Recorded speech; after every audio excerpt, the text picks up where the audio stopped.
আসসালামু আলাইকুম, আশা করি সকলে ভালো আছেন।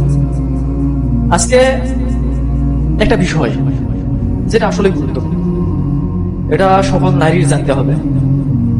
নবী করিম সাল্লাল্লাহু আলাইহি সাল্লাম নারীদের কিছু কাজ, কিছু কথা অপছন্দ করেন।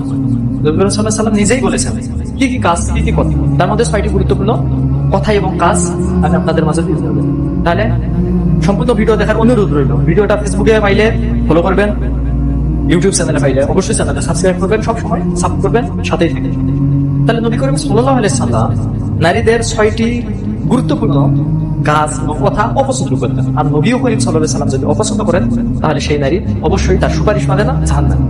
তো এক নাম্বার, যে নারী তার স্বামীর সঙ্গে তুই তুকারি করে।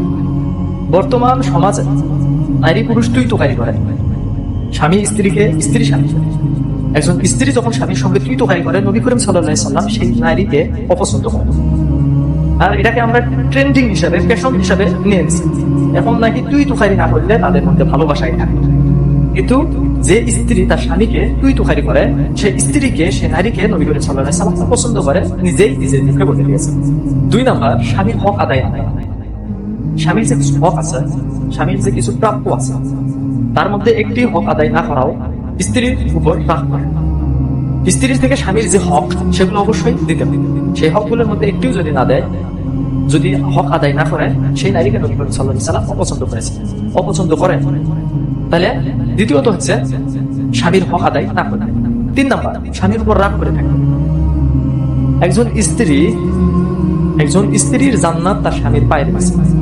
তাহলে কেন একজন স্ত্রী তার স্বামীর উপর রাগ করে থাকবে? মনোমালিন্য হতেই পারে, কথা হতে পারে, কিন্তু রাগ করে থাকা যাবে না। যে স্ত্রী তার স্বামীর উপর রাগ করে থাকে, নবী করিম সাল্লাল্লাহু আলাইহি সাল্লাম সে নারীকে অপছন্দ করে। 4 নাম্বার, স্বামীর কথা না শোনা। স্বামী একটা বলতেছে, সে আর একটা বলতেছে, স্বামীর উপর দিয়ে কাজ করতেছে। অর্থাৎ স্বামীর এক কথায়, স্বামীর কোনো কথা না শোনা, স্বামীর কোনো কথাই শোনে না, এমন স্ত্রীকে নবী করিম সাল্লাল্লাহু আলাইহি সাল্লাম অপছন্দ করেন। 5 নাম্বার, স্বামীর সঙ্গে উচ্চ স্বরে কথা বলা।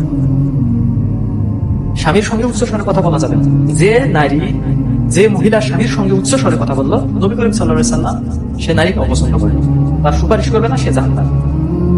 এবং 6 নম্বর হচ্ছে যে নারী তার স্বামীর অনুমতি ছাড়া বাইরে বের হয়ে গেল, পরপুরুষের সঙ্গে কথা বললো, হাসি তামাশা ঠাট্টা করলো, কিন্তু স্বামীকে বললো না, স্বামীকে জানালো না, স্বামীর অনুমতি ছাড়া, তাহলে সেই নারীকে নবী করিম সাল্লাল্লাহু আলাইহি সাল্লাম অপছন্দ করবে, কিয়ামতের দিন সুপারিশ করবে না। তাহলে বুঝেন সেই নারীর অবস্থা। তাহলে এই 6টি কাজ, এই 6টি কথা যে নারী তার স্বামীর সঙ্গে বললো, সে নারী নবীর কাছে অপছন্দনীয় হবে। তাহলে অবশ্যই এই 6টি কাজ, এই 6টি কথা থেকে প্রতিটা নারীকে, প্রতিটা বোনকে, প্রতিটা মাকে দূরে থাকতে হবে।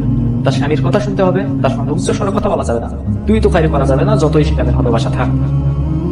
নারী অবশ্যই তার স্বামীর অনুমতি ছাড়া বাইরে বের হওয়া যাবে না, পর্দার মধ্যে থাকতে হবে।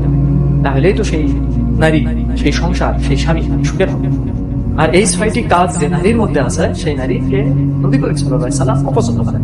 তাহলে ভিডিওটা সবার মাঝে পৌঁছে দিন, সবাইকে জানার সুযোগ করে দিন। ভিডিও ভালো লাগলে অবশ্যই লাইক, কমেন্ট, শেয়ার করুন, বেশি বেশি শেয়ার করুন, জানার সুযোগ করে দিন। আর নারীরা এই কথাগুলো, এই কাজগুলো থেকে বিরত থাকুন, তাহলে আপনারা নবীর কাছে প্রিয় হতে পারবেন। তো সবাই ভালো থাকবেন। আসসালামু আলাইকুম।